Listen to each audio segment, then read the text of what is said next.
Hi, Sean Gerber here with Reduce Cyber Risk. I'm putting out my free training today on IT security career.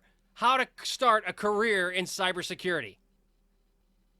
Hi, I'm Sean Gerber with Reduce Cyber Risk. And the reason I put together this free video and this free training was designed specifically for people looking for a career in cybersecurity. And my main focus is on small and medium businesses because I see a huge gap there. Well, if you are wanting to get a career in cybersecurity, that's a great place for you to focus on, is to help small and medium businesses with their cybersecurity needs.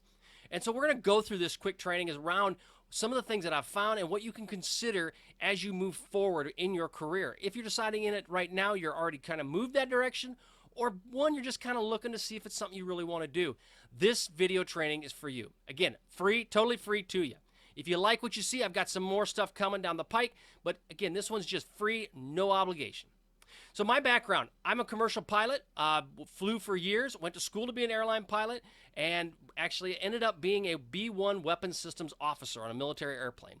Did that for about 7 years, loved it, blast, enjoyed it, couldn't ask for anything more. However, things have to change, and so I had to change. One of the things I changed about was I eventually became the commander of a red team, and our red team had about 80 people in it, and what we would do is we would physically break into facilities, legally of course, and military installations, and we would go from a network standpoint and from a physical standpoint. And what we'd do is we would then take our learnings and teach the people at those locations what they could do to be better. Well, that's my background, okay? Then from there, I moved into corporate America. We have various security roles as a security architect, the manager of a security operations center, and then eventually I became the chief information security officer for a multinational company. Very fortunate, very blessed in my career. But during that time, I've seen gaps, and I also see a lot of security people who want to get in it, or people who aren't security people but want to get into that space saying, what can I do? Well, this training's for you. It's designed to kind of help you decide if this is something you really want to get into and give you a path to go down. So I have a case study, and the purpose of this is to kind of show where I see the gaps. So locally, I had a business that had some ransomware that was within their network. It's over 200 plus network nodes that are on it, and it's about 400 employees. So it's a pretty good sized business, right? Well, they had ransomware hit their network, shut everything down, caused them all kinds of issues, tons of lost time and opportunity cost and capital expense because they had to spend money to get stuff fixed. Well, they had to bring in an incident response team, cost them 50 grand. They didn't have a good incident response process. All these things were not done. And the owner was just like beside himself. He didn't know what to do. And what it comes down to is FUD, fear, uncertainty, and doubt. Didn't know who to talk to, didn't know what to do, and it just was not a good situation. So from that, I've learned, you know what, there's a gap there. And we need to be able to come into a way that we can help people secure their small and medium businesses, but also at the same time help teach people how to do it, right? From the business owner standpoint, or even from the standpoint of that you want a career in cybersecurity.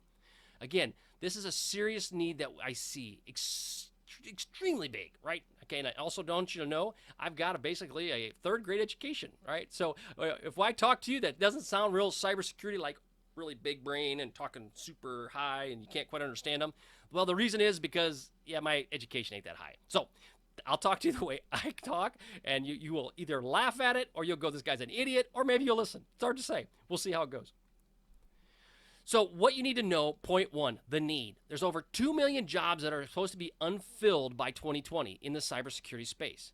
Now that's going to change because it's going to fluctuate, right? But everything's network connected. Everything is internet connected. It's only going to get worse. It's not going to get better from the standpoint of less people. There's going to be more need. So they're going to have to come up with unique ways to help address that, which they will. But bottom line is there's a need if you want to get in cybersecurity. Higher education just cannot keep up with the demand. And in some cases, I don't believe it necessarily fits. It just kind of depends on what you're looking for a role. Tech or trade schools, they do provide an alternative option for you and your ability to do this. And I really highly recommend some of those depending upon the role that you're trying to get into.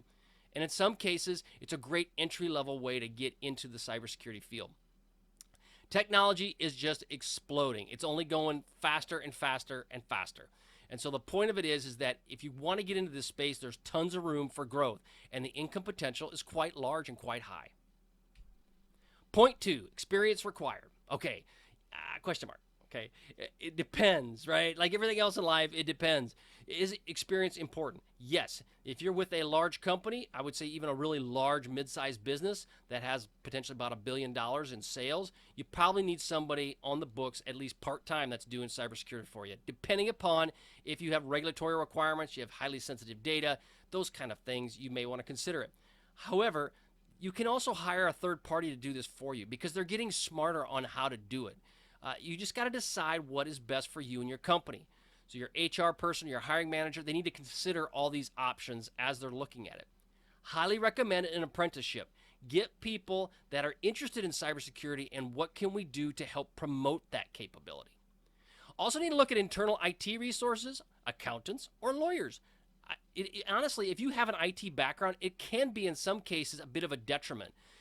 Find people that like this career. I know some of the best cybersecurity people are compliance or lawyers because they think differently than the IT guy that goes black and white, black and white. That isn't always the case. There's a lot of gray, a lot of gray. Also recommend if you're looking to get in this space, volunteer work. Do some nonprofits, churches, whatever it is. Do some of that for you, okay? Or go in there and help them. Offer up your services. However, the next slide we'll talk about legal stuff. You got to have some legal things in place if you're going to do that, or just consider have people sign some paper. It's important. But again, is experience required? Not always. Can you get started just as an apprentice? Yes. Look for opportunities that you can work for a current employer and start and get smart on cybersecurity to kind of help them out. Certifications. They're good and they're bad. I guess it depends, right? Certifications are important in the fact that you can take a test, you get information, you then potentially can regurgitate it, and you start to learn stuff, right? The standard level.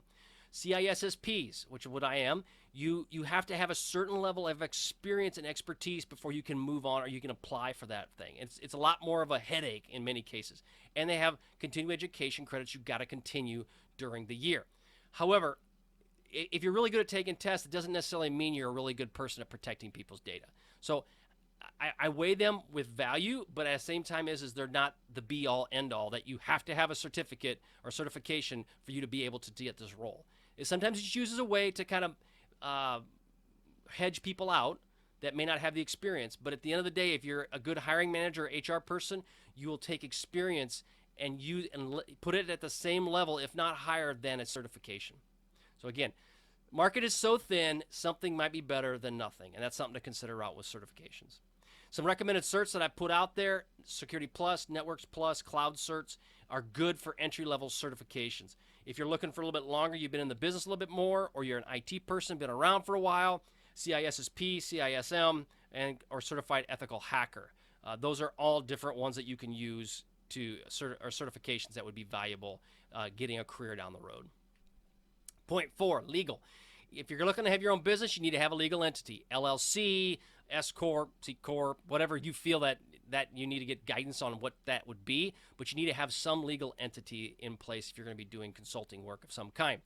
Hold harmless agreements. Those are important, especially if you're doing pro bono work or you're doing volunteer work. You need to do that. You need to consider those. Now, again, disclaimer, I am not a lawyer. You need to contact a lawyer if you have questions. Do not take this as financial or legal advice, because it's not, but it's a guidance for you to kind of consider and let it percolate in your brain if you decide to go down this path. Again, I'm not a lawyer, so don't take this as legal advice. All right, insurance. You need to look at an errors and omissions policy. They're not expensive. In the event that something happens, you're covered, right? So you give advice, it goes south, someone decides to sue you, have an errors and omissions policy in place. I think like $1 million or $2 million is about $250 a year approximately in the United States. Just consider it, look at it, see what works best for you.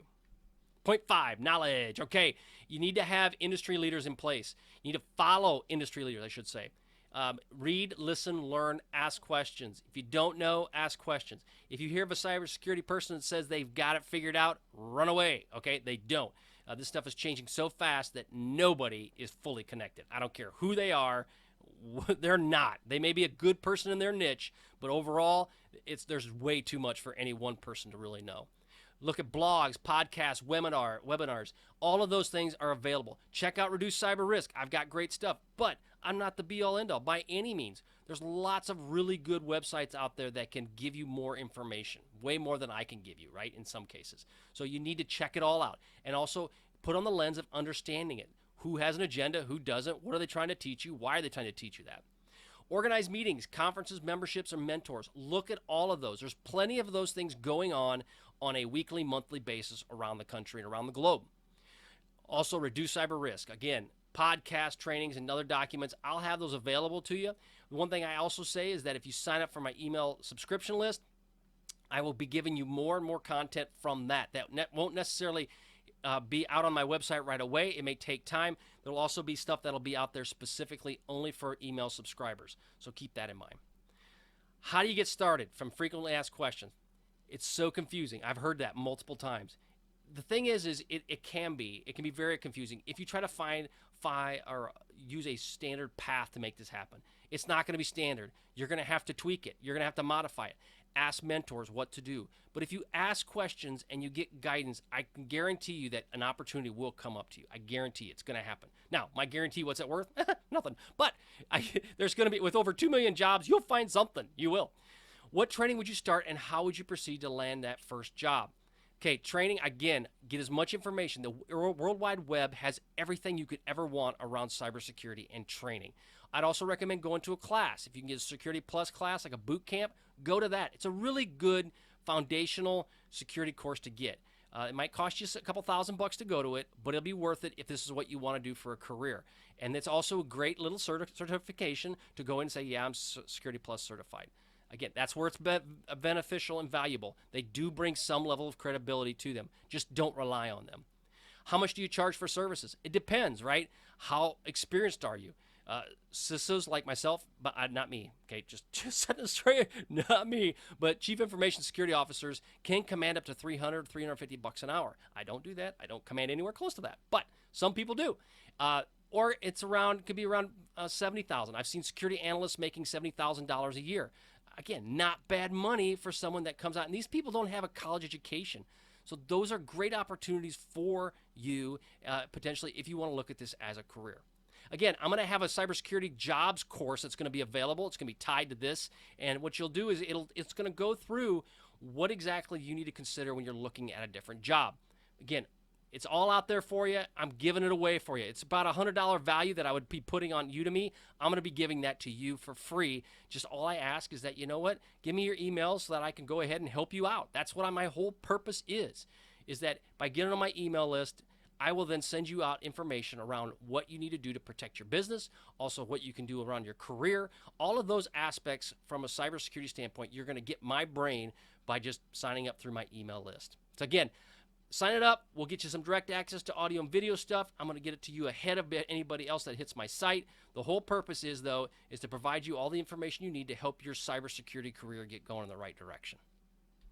If you got any questions, go ahead, get a hold of me at Reduce Cyber Risk. But all I can say is let's get started.